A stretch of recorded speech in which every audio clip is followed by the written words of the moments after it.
ఈ మానవుడు భూమి మీద హాయిగా సుఖంగా స్వేచ్ఛగా జీవించడానికి దేవుడు అన్ని ఏర్పాట్లు కూడా మానవుడు పుట్టక ముందే దేవుడు అన్ని ఏర్పాటు చేశాడండి. ముందుగానే అన్ని ఏర్పాట్లు చేశాడు దేవుడు. మానవుడు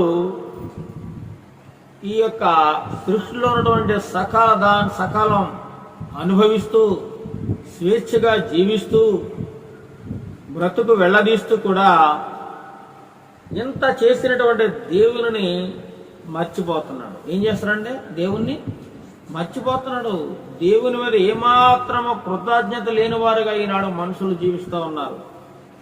దేవుడిచ్చినటువంటి సమస్తాన్ని అనుభవిస్తూ దేవుని మీదే తిరుగుబాటు చేసేవారుగా ఉన్నారట. దేవుని మీదే తిరుగుబాటు చేసేవారుగా అక్రమంగా దుర్మార్గంగా జీవిస్తున్నారు ఈనాడు మానవులు.